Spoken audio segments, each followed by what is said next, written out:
আসসালামু আলাইকুম। আশা করি ভালো আছেন। বেশ কয়েকটি খবর আমি আপনাদেরকে বলেছিলাম গতকাল একটি স্ট্যাটাসে যে বাংলাদেশ সেনাবাহিনীতে চরম উত্তেজনা। ওয়াকারুজ্জামান উনি দেশে ফিরেছেন এবং আমি আপনাদের বলেছিলাম যে আপনারা বেশ কিছু পরিবর্তন দেখবেন এবং তার পরিবর্তনের আভাস বোধহয় দেখা শুরু করেছেন। ওয়াকারুজ্জামান উনি আসার পরে যা ঘটল তা হচ্ছে ৭ই মার্চে এই হিজবুত তাহরিররা তারা তাণ্ডব ঘটানোর চেষ্টা করেছিল এবং সেটাকে মোটামুটি কঠোর হস্তে দমন করেছে আইন প্রয়োগকারী সংস্থা।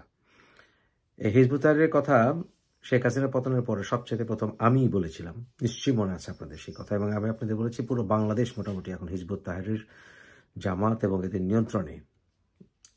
আমার কথা সত্য প্রমাণিত হলো। কিন্তু দিনগুলি লক্ষ্য করবেন, সেটা হচ্ছে ৭ই মার্চ। ৭ই মার্চ আমাদের বাংলাদেশের স্বাধীনতার সার্বভৌমত্বের ইতিহাসের সাথে ওতপ্রোতভাবে জড়িত। বঙ্গবন্ধুর বাসভবন তারা ধ্বংস করেছে ১৫ই আগস্ট। সেটাও একটি ঐতিহাসিক দিন, যেহেতু আমরা বঙ্গবন্ধুকে হারিয়েছিলাম সেদিন।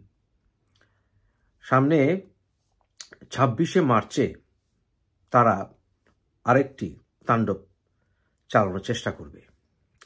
বাংলাদেশের সেনাবাহিনী, আইন প্রয়োগকারী সংস্থা, তাদেরকে এই বিষয়ে সদা জাগ্রত থাকতে হবে এবং প্রস্তুতি নিতে হবে। এবং এই হিজবুত তাহরির তারা তাদের আত্মপ্রকাশ ঘটালো এ দিয়ে। এবং আমরা এর পাশাপাশি দেখলাম যে কাঁঠালবাগানে সমন্বয়কারী ছাত্রনেতাকে এবং তার সঙ্গভঙ্গকে আটক করা হয়েছে, কারণ আওয়ামী লীগের অফিস ভাঙার নামে তারা একজন ব্যক্তির অফিস লুটপাট করেছিল। এগুলো বেশ ভালো ডেভেলপমেন্ট, কারণ এতে করে আইন প্রয়োগকারী সংস্থা, সেনাবাহিনী এবং বাংলাদেশের পুলিশ অ্যাক্টিভ হচ্ছে বলে প্রমাণ পাওয়া যাচ্ছে। কিন্তু বাংলাদেশের পুলিশ অ্যাক্টিভ হওয়ার সাহস পাচ্ছে কারণ পেছন দিক থেকে বাংলাদেশ সেনাবাহিনী তথা ওয়াকারুজ্জামান সাহস যোগাচ্ছেন। আরেকটি বিষয় হলো, রাজশাহী বিশ্ববিদ্যালয়ে আব্দুল লতিফ হলে অনেক অস্ত্র বাজেয়াপ্ত হয়েছে এবং সেই অস্ত্রগুলো শিবিরের নেতার কামরায় পাওয়া গেছে। এরা যে সন্ত্রাসী এটা তার প্রমাণ, এবং এটাও প্রমাণ বহন করে যে অনেক অস্ত্র তাদের হাতে আছে। তবে এই ঘটনাকে ডাইভার্ট করার জন্য শেখ হাসিনার একটি কল রেকর্ড ফাঁস হয়েছে, যেখানে শোনা যাচ্ছে উনি গুলি করার হুকুম দিচ্ছেন।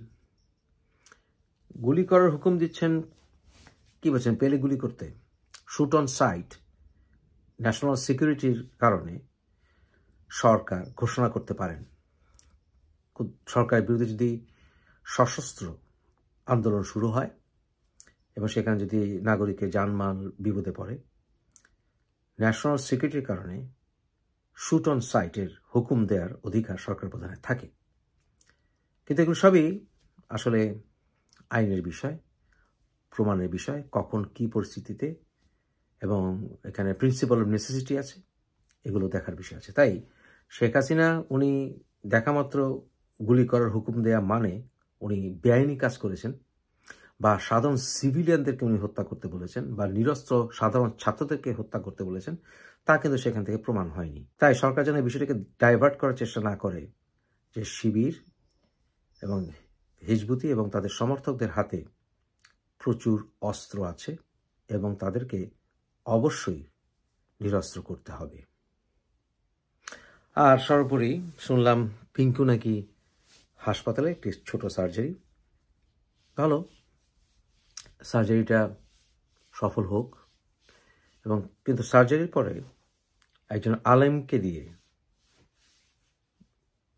আসলে পরীক্ষা করাতে হবে যে সার্জারিটা সফল হয়েছে কিনা, কি ছোট হয়েছে এর জন্য নাকি।